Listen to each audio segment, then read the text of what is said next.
আসসালামু আলাইকুম রহমতুল্লাহ। আশা করি সবাই ভালো আছেন। প্রিয় বন্ধুগণ, আজকে আমরা ফ্যামিলি ট্যুরে বের হলাম কুয়াকাটার উদ্দেশ্যে।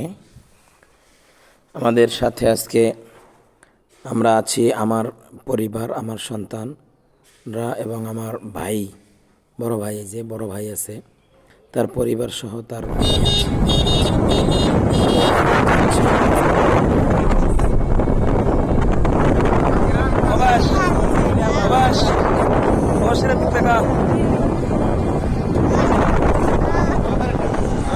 এসে পড়লাম কুয়াকাটা স্টেশনে। এখানে এসে ভ্যান যোগে অনেক বিচে যাব।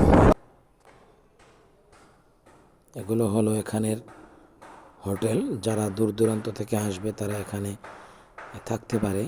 এই হোটেলগুলোতে অনেক হোটেল, এখানে শত শত হোটেল আছে। এখানে দেখে শুনে তারপরে এখানে দরদাম করে আপনারা সিট নেবেন। আমাদের থাকতে হবে না, আমরা এখানে কাছের লোক। আমরা 60 থেকে 70 কিলোমিটার দূরে আমাদের বাসা। আমরা এখান থেকে আবার সাগরের পাড়ে সন্ধ্যার আগে ব্যাক করবো ইনশাআল্লাহ। এখানে এসে দেখি এত পরিমাণে মানুষ, আমি আগেও কয়েকবার আসছি, এত মানুষ আমি কখনো দেখি নাই। সম্ভবত বাংলাদেশের মানুষ স্বাধীনতা ভোগ করতেছে আর কি। চতুর্দিকে মানুষ, দু চোখ যেদিকে যায় শুধু মানুষ আর মানুষ, প্রচুর পরিমাণে মানুষ। এখানে মানুষের ভিড়। এখানে আসার পরে আবার বড় ভাইয়ের সাথে অনেক পরিচিত জনের সাথে দেখা হয়ে গেল।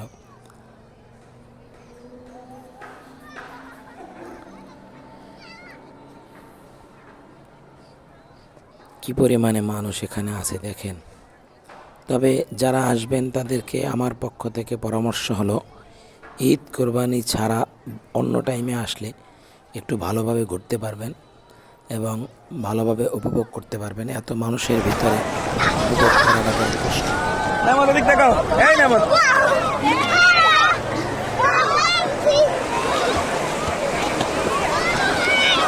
ফাইনালি এসে নেমে গেলাম সাগরের পানির ভিতরে। ছেলেরা মেয়েরা ভাস্তিরা খুবই আনন্দিত। কিন্তু এখানে আসার পরে সকল আনন্দ শেষ করে আমরা যখন সাগর থেকে গোসল করে উঠলাম, ওঠার পরে আমার জীবনে অনেক বড় একটি দুর্ঘটনা ঘটে গেল। সেটা হলো আমার ছেলে হঠাৎ হারিয়ে গেল এখানে এসে। কিভাবে হারালো? আমার ছেলেকে গোসল শেষে যখন খানা খাওয়াইতেছিলাম, আমার ছেলে এবং আমার মেয়ে, আমার ছোট ভাস্তি, ওদেরকে আমি নিজ হাতে খাওয়াই দিতেছিলাম। তার ভিতরে ওরা খানা মুখে নিয়ে আবার একটু পাড়ে যাইতো, পানি ধরতো। কিন্তু হঠাৎ ছেলে পানি ধরে আমাদেরকে আর খুঁজে পায় না। ও রাস্তা ভুলে যায়। এরপরে ও অন্য দিকে চলে যায়, অনেক দূরে চলে যায়।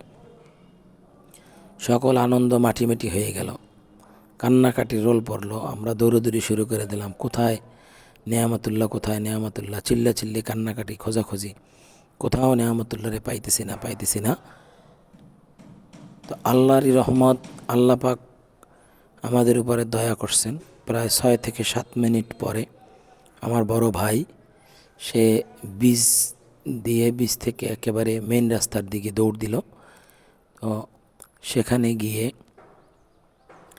দেখে যে এক মাওলানা সাহেব, এক হুজুর, আমার ছেলেকে পাইছে। আমার ছেলে শুধু বলতেছিল আমি আব্বুর কাছে যাব। তো উনি আমার ছেলের মুখে খাবার লাগানো, এটা দেখে ওই মাওলানা সাহেব বুঝতে পারছে যে আশপাশে হয়তো কোথাও ওর আব্বু আছে, তো আব্বুকেও হারাই ফেলাইছে। পরে জিজ্ঞেস করছে তোমার আব্বু কোথায়? আমার ছেলে বলে আমার আব্বু সামনে। এভাবে করে করে ও সামনের দিকে আসতেছিল।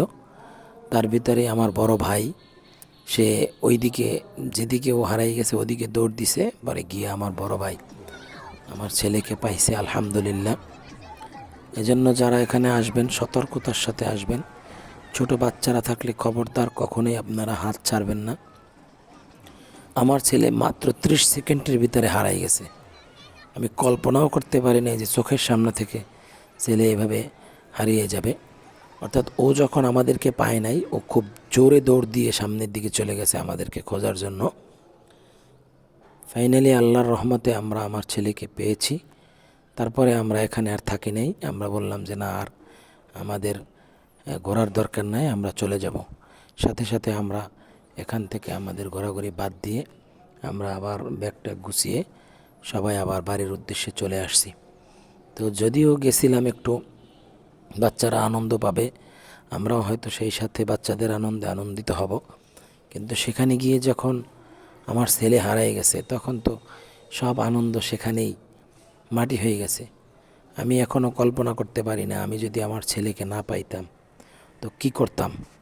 তা আল্লাহর কাছে আল্লাহ পাকের কাছে অশেষ শুক্রিয়া যে আল্লাহ আমার সন্তানকে আমার কাছে ফিরিয়ে দিয়েছে। এই যে দেখেন, ঠিক এই মুহূর্তে আমার ছেলে হারায় যায়।